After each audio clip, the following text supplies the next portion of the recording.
Fernando Schiller, cientista político, colunista aqui do Jornal Gente da Rádio Bandeirantes, falando conosco hoje sobre palanques duplos. Aqueles casos em que o partido toma uma decisão e a liderança toma outro, ou que fica todo mundo meio em cima do muro, dizendo que apoia um candidato, mas na verdade apoia outro. É algo que hoje, se a gente olhar a situação do MDB, por exemplo, vamos identificar vários estados em que isso está acontecendo. Isso não é novidade na política brasileira, né, Schiller? Bom dia. Tudo bem, Thaís? Tudo bem, Pedro, Sônia, ouvintes? Oi, Schiller. Olha, o Brasil é uma sopa de letrinhas, né? O sistema partidário brasileiro. Então é natural que, como nós temos uma polarização, então são dois candidatos que têm, vamos lá, 80% das preferências de votação, mas você tem uma sopa de letrinha nos estados, no Congresso Nacional, no sistema partidário, obviamente não encaixa, né? As pedras não encaixam nesse tabuleiro. Então, não é que nem nos Estados Unidos. Nos Estados Unidos você tem os candidatos do Partido Democrata, os candidatos do Partido Republicano, e isso reproduz nos estados. Então, a gente vê lá sempre o estado vermelho, o estado azul, as candidaturas são distritais, sempre há uma polarização. Todo o sistema é organizado nos dois partidos principais. Aqui não, né? O que acontece no Brasil? Como o Lula tem um partido estruturado, né, e tem uma coligação mais bem organizada, com o PSB. Né?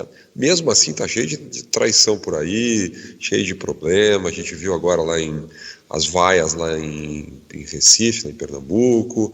A gente tem um problema lá em Minas Gerais, onde apoia o Calil, que é um candidato que não é do PSD, não tem nada a ver com o PT historicamente. Tem uma série de questões localizadas, mas já tem uma coligação nacional. Já o presidente Bolsonaro, né, tem um enorme problema, porque o PL é um partido relativamente frágil nos estados, né? Agora, tem uma série de outros partidos, o chamado centro político, vamos chamar assim, que vão convergir, seja para um lado, seja para o outro. Né? O que acontece nos estados? Acontece que os grandes estados, os candidatos, digamos, majoritários, os candidatos principais, favoritos, eles, em geral, pertencem a esses partidos do chamado centro político. Né? Então, vamos lá, vamos pegar alguns exemplos. São Paulo, por exemplo, Rodrigo Garcia é do PSDB, não está aliado nem com Lula, nem com Bolsonaro, né? É um candidato ao governador do estado, e ele vai fazer o quê? Vai apoiar Simone Tebet, vai abrir espaço para o Luciano Bivar, então vai ter um palanque duplo, mas se for ao segundo turno,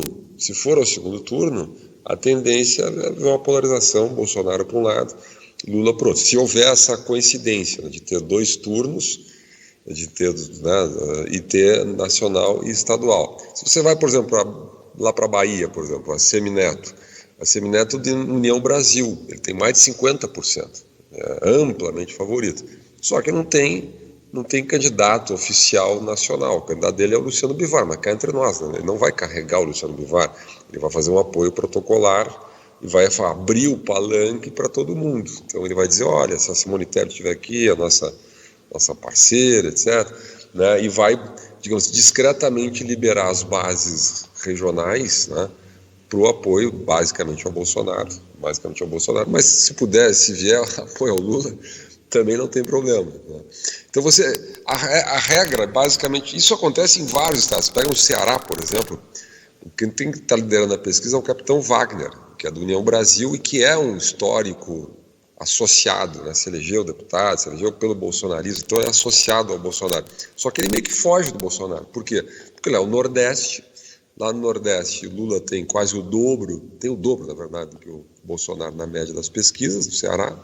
Né? Então, o Bolsonaro vai mais atrás do capitão Wagner do que o capitão Wagner do Bolsonaro. Né? De qualquer maneira, é um apoio, digamos assim, mais delicado. Né? E o que o capitão Wagner fala?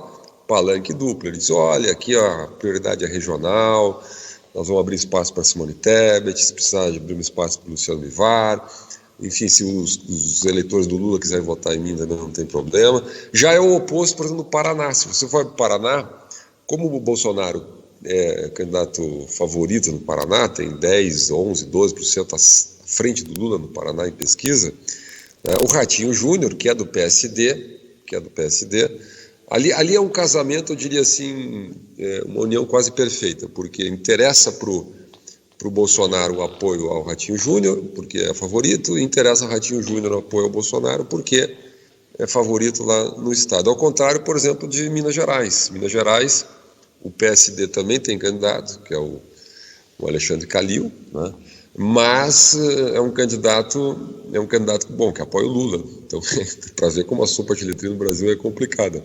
Só que o candidato favorito lá, que tem mais de 40%, é o Romeu Zema, que apoia um candidato à presidência que tem 1%, que é o Luiz Felipe Dávila. Como é que pode? Então, um candidato em Minas, que é o segundo maior colégio eleitoral, tem 43%, 44%, dependendo de pesquisa, e apoia um candidato que tem 1%. Né? Mas, digamos assim, a base, né, os eleitores, os prefeitos, os vereadores, vão fazer as alianças que quiserem fazer.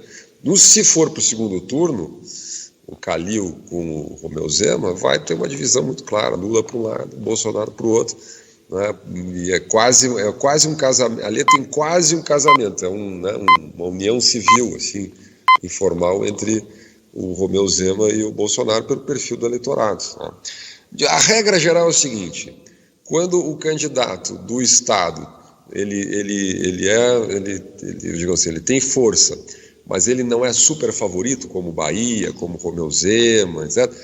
E o candidato nacional, seja Lula, seja Bolsonaro, né? Nesse caso eu estou analisando um pouco mais o Bolsonaro aqui, ele está melhor no estado, a tendência é o candidato estadual querer um palanque fechado, querer apoiar o Bolsonaro, né? E se crescer, vai acontecer mais isso. Aconteceu em 2018. Lembra de 2018, os candidatos corriam atrás do Bolsonaro. 2, 3 candidatos, mesmo do João Dória, aqui foi para o Rio de Janeiro, bom, nem sendo recebido lá e tal. Quando acontece o contrário, né? Ou seja, o candidato é muito favorito, mas o Bolsonaro não tanto, caso Capitão Wagner, caso do Nordeste, de maneira geral, né? Minas Gerais também é o caso no Romeu Zema, etc.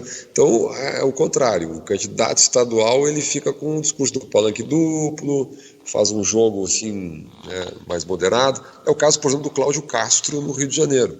Cláudio Castro, ele é da coligação do presidente, né? Ele é do PL, é do partido do presidente. Agora, ele faz um jogo meio duplo, né? Ele não apoia. Por quê? Porque ele é um candidato, está liderando pesquisa, ele sabe que o Lula ganha, pelo menos as pesquisas estão mostrando, não é uma grande margem, mas está na frente do Bolsonaro no estado, um pouquinho à frente do Bolsonaro no estado. Então, para ele não é propriamente interessante um casamento de papel passado, né, exclusivo. Então, a ideia de abrir um pouco o palanque, informalmente, etc., é interessante para o Cláudio Castro. Ele daí faz aquele clássico discurso, né? Eu governo o Estado, as questões são regionais, vou me dar bem com o Lula, vou me dar bem com o Bolsonaro e tal. Se o Bolsonaro crescer muito nas pesquisas, tiver, sei lá, daqui a pouco 10% na frente do Rio de Janeiro, coisa assim, aí a fidelidade dele aumenta, né? É um pouco esse o jogo, é um jogo de custo-benefício, todo mundo faz. Por exemplo, lá no Rio Grande do Sul, o Eduardo Leite é do PSDB, ele está liderando pesquisa, né? Mas ele tem um apoio a Simone Tebet, mas não vai carregar a Simone Tebet, né? Vai apoiar a Simone Tebet, vai abrir o palanque, já disse que vai abrir o palanque para o Luciano Bivar, porque a União Brasil apoia a candidatura dele à reeleição na prática, né? Mas quando for para o segundo turno, daqui a pouco ele vai moderar o discurso com o Bolsonaro, né? Ou vai moderar o discurso com o Lula, certo? Por quê? Porque vai precisar desse tipo de apoio no segundo turno.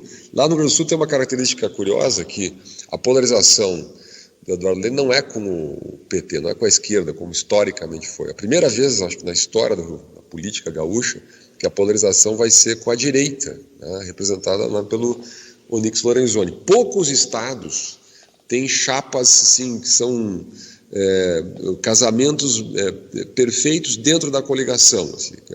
No caso do Bolsonaro, é o caso clássico do Tarcísio Freitas, aqui em São Paulo, que realmente é um candidato assim, do coração do bolsonarismo, né, do presidente, e o caso do Rio Grande do Sul com o Onyx Lorenzoni, certo?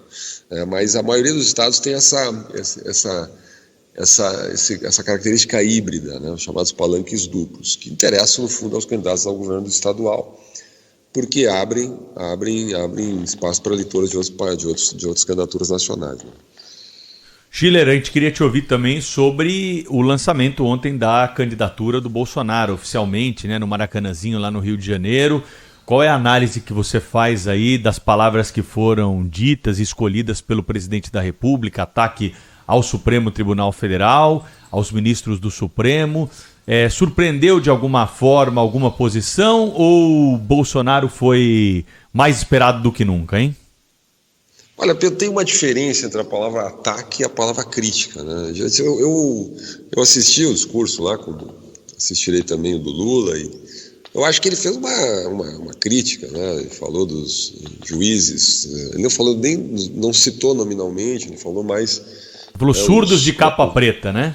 Isso, surdos de capa preta, porque tem um problema de judicialização, tem um problema de invasão de competência de outros poderes, tem obviamente o apelo populista, né? O Bolsonaro ele tem o veso populista. O que é o populista, né? O populista é aquele que ele abusa da palavra povo, né? Ele trabalha com essas abstrações, então discutem o povo é o supremo, tem todo esse apelo que é clássico do discurso populista, né? E quer dizer, o populismo, no fundo, o que é? Ele desdenha um pouco das instituições intermediárias, da liturgia, enfim, das regras institucionais, não das regras no sentido que vai desrespeitar as regras, né? Mas faz um apelo genérico a uma espécie de governo direto, né? Do povo. Isso, alguém poderia perguntar, mas o que significa isso? Não significa muito, é um apelo retórico, na verdade, isso é um apelo retórico.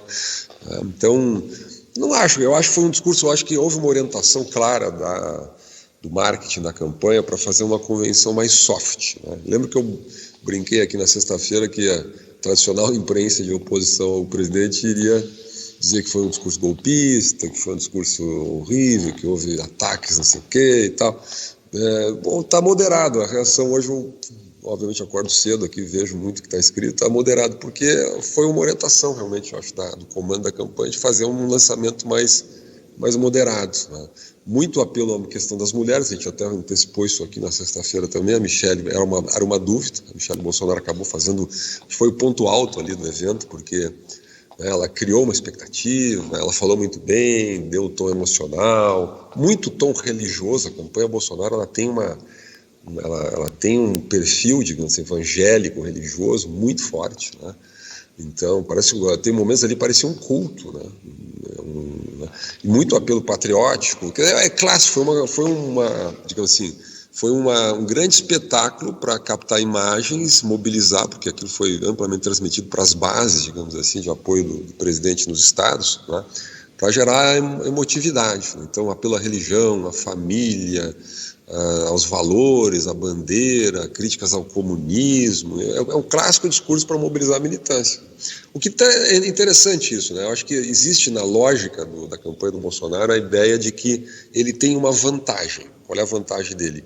A rua. Quer dizer, ele é um candidato que consegue juntar multidões na rua, então ele tem militância, é curioso isso, né? Não é uma militância partidária, é uma militância personalista, e tem presença de rede social. Então a convenção foi feita exatamente para criar um espetáculo, né, para mobilizar essa base, dizendo assim, campanha na rua. Hoje a gente entra nas redes, digamos, de apoio ao presidente, a palavra de ordem é essa, né? Eleição se ganha na rua, então essa é a característica. Nesse sentido, acho que foi um espetáculo estilo americano, né? Se a gente olha as convenções americanas de lançamento de candidaturas, é exatamente isso. Me lembrou muito convenção americana, Schiller. Exatamente.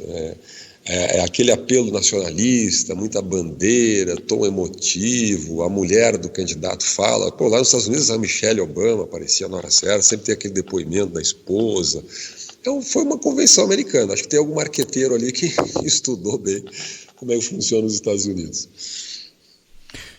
Tá aí, o Fernando Schiller volta ao longo da semana aqui para trazer mais comentários sobre a nossa política no Jornal da Bandeirantes. Gente, boa semana, hein, Schiller? Até a próxima. Boa semana, grande abraço.